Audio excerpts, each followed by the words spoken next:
we're already seeing, they're running hard on this, the Republicans are running on transphobia. It is really beginning to have material impact on people's lives. Not just trans kids. We see it impacting girls and women in women's sports and this and that, because now you have to prove that you're a woman. Do you have too many male hormones? Let's see your sexual organs.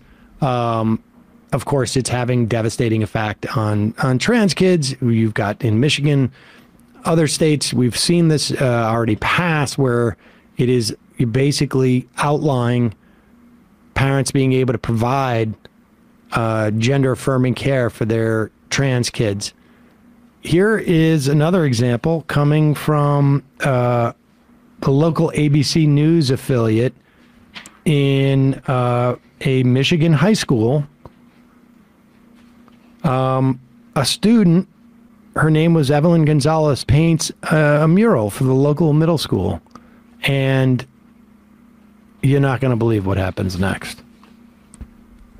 And we begin tonight with the controversial painting by a Grant High School student. It's on a wall in the middle school building.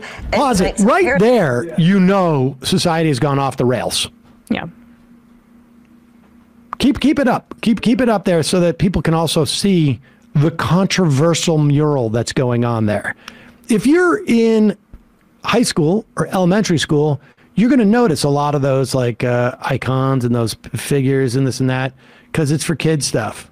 But there's something very dark going on there, ladies and gentlemen. And the fundamentalists who live in that area are going to find it for you. Decode it vigilantly.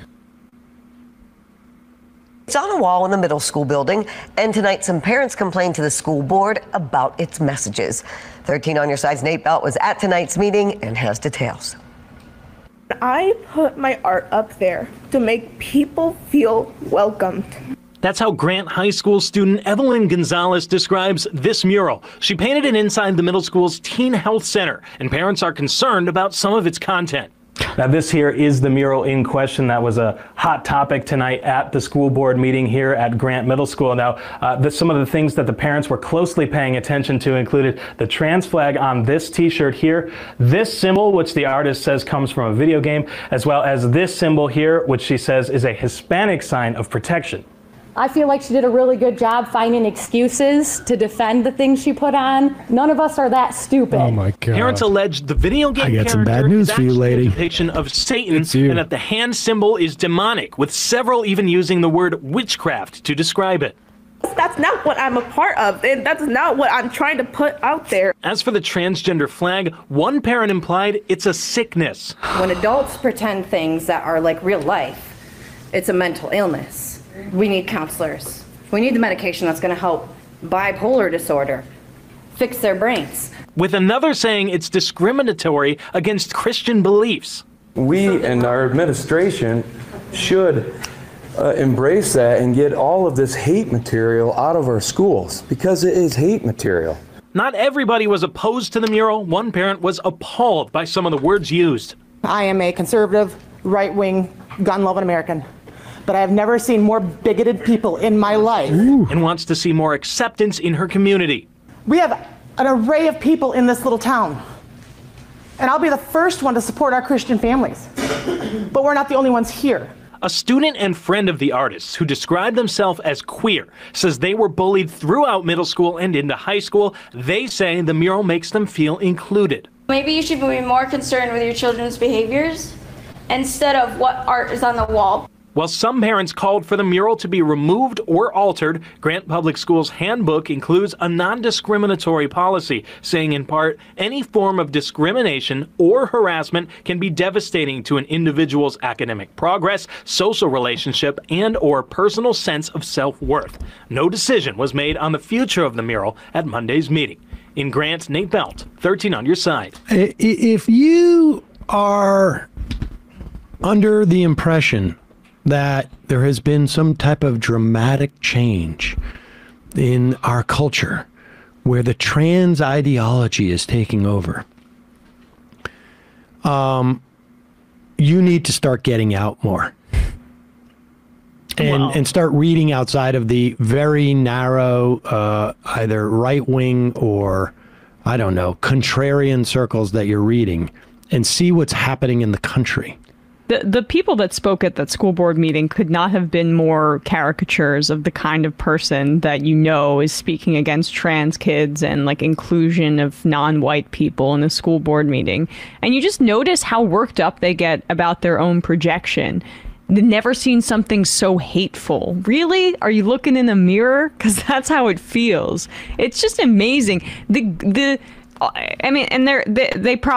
sure that they hate her for a variety of reasons, probably due to her ethnicity, because the idea that you would feel righteous in going to a school meeting to critique a child's piece of art on the side. Why she's satanic. And why she's satanic to her face, in the nurse's office, like, you're deranged and you're hateful. Because there's something about her that makes them feel like, and of course probably the fact that there was a trans flag, and the conditioning from conservative media, but there's something about her too that makes them angrier. I looked up that like 3-finger hand eye symbol. There's a Wikipedia. The Hamsa is a palm-shaped amulet popular throughout North Africa and in the Middle East, and is commonly used in jewelry and wall hangings, depicting the open right hand, an image recognized and used as a sign of protection many times throughout history. The Hamsa has been traditionally believed to provide defense against the evil eye. So actually, if this is doing anything, it's protecting people from that spooky thing. And here's the other thing. Who cares? Right. Yeah. Even if it was like, this is how you open the portal for trans demons, I'd be like, well, you know what? Let the kid express himself. Right. It's just a mural, folks. It's just a mural. And when the mural says stay healthy in the middle of it, you know what healthy is code for. It's questioning your gender. Yeah, yeah. Even if you've never done it before. And of course, all the furries up there. There was like, the litter box under the, Yeah. I mean, this is... The demons think healthy means injecting that 5G vaccine. And you know, there are people out there who are... This is the implications of even this, like, you know, alarm of like, I want to go back to when, you know, boys were boys and men were men and girls were girls. I mean, this is like literally... They were parodying this stuff 30, 40, 50, 60 years ago. And All in the Family, for God's sakes. And I know that, you know, 75% of our audience has no idea what I'm even talking about. But there was, like, they were doing sitcoms where they would parody this attitude 50 years ago. And it's coming back.